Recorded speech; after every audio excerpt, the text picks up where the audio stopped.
What really made me feel the most uncomfortable were the leotards. I mean, I was just a growing boy trying to, fit into my body, and it was just out there for everyone to kind of look at and judge me, or, I just felt very exposed.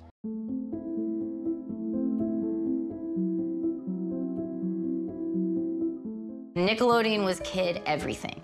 It was like the Mecca. It was the starting point of everything cool. Before, when I was coming up, there was no internet, but there wasn't. We didn't have Netflix and Hulu. We didn't have 10 things to choose from. There was Nickelodeon and there was Disney.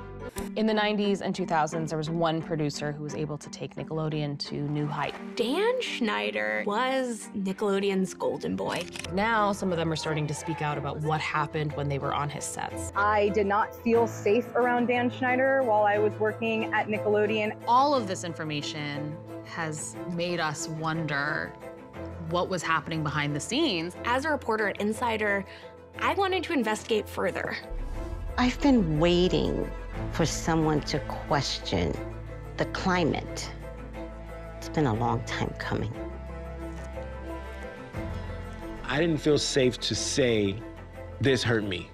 The bad just doesn't go away. I can't sit on it anymore. I can't watch it continue. I want people to be accountable. I've been waiting 17 years for today.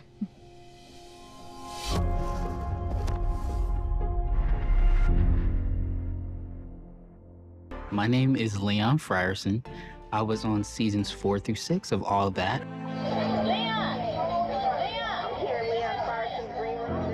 On All That, what really made me feel the most uncomfortable were the leotards.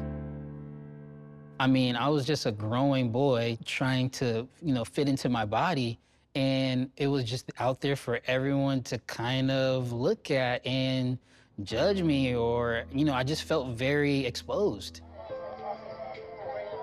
So one week, we get a script. There's a new character for me on All That named Noseboy.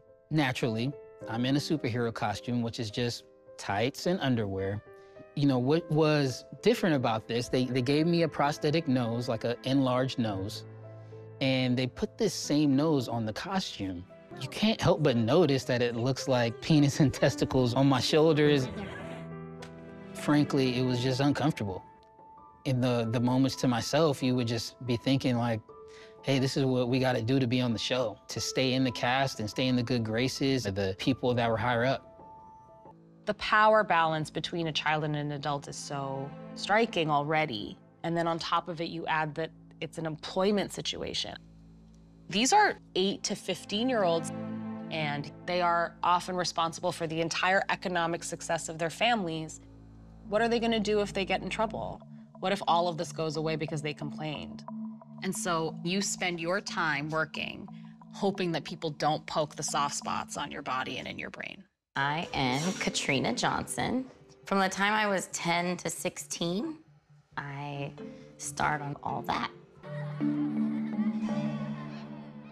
One day, the producers called my house and spoke to my parents and said, hey, Katrina's getting too fat. We already have a fat one. She can't be the fat one. You can't be the fat one. Like, I still hear those words in my head to this day. And it's funny because shortly after that call, I went through puberty. And then the producers freak out because now I look like a woman and I'm not little girlish anymore. So then that became an issue. And then after that, I'm sort of like edged out by like a younger version of me. Dan ran the writer's room. He was there anytime we were doing any work. And he was very playful. We would laugh and joke around, and being dirty was part of the silliness. So Penelope Taint is a character that Dan created. The taint is the part of the body that's between the penis and the anus. Is that skin there? That's the taint.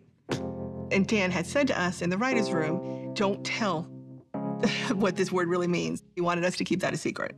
I remember someone from Nickelodeon sitting with us and saying like, oh, does this mean, you know, this dirty thing?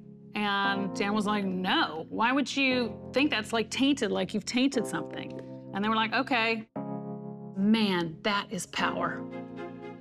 That is power, that you can just say you want something and it's done. That's what I thought. So it got on the show, and it was clear that there was a permissibility around these sexualized jokes with children. Dan basically owned all of your time, your weekends, after work. And Christy had done 2 personal things during the season. Like, she had gone to a concert on the weekend, and she had friends over one night. And she basically got fired for that. It just felt very vindictive that that it was 3 more days of being paid. So I went back to temping, and I had nothing. I lasted 4 days in season 2. Dan gave us this assignment, asked all the male writers into his office, and left me out. And then he called me in, and all the men were standing, and Dan was behind his desk, and he said, okay, pitch your idea. I pitched my idea, and he said, didn't you used to do phone sex? Just like that, like out of nowhere. I was like, no, Dan. He was like, didn't you tell us, didn't you say that last season that you used to have a job like that, something like that? No. I was destroyed. I went outside, I was crying, I can't do this. So I went home and I quit. And it was so devastating, it was so hard to let go of that job. But I mean, I just couldn't do it anymore. There's no way I was gonna be the only woman in that world with him, no way. And so then I hired a lawyer and started blowing whistles. So my lawyer filed complaints against the production company for gender discrimination, hostile work environment, harassment. Van Nuys Division officers have arrested this suspected child predator charged with kissing and touching a 9-year-old girl, but officers believe there may be more victims.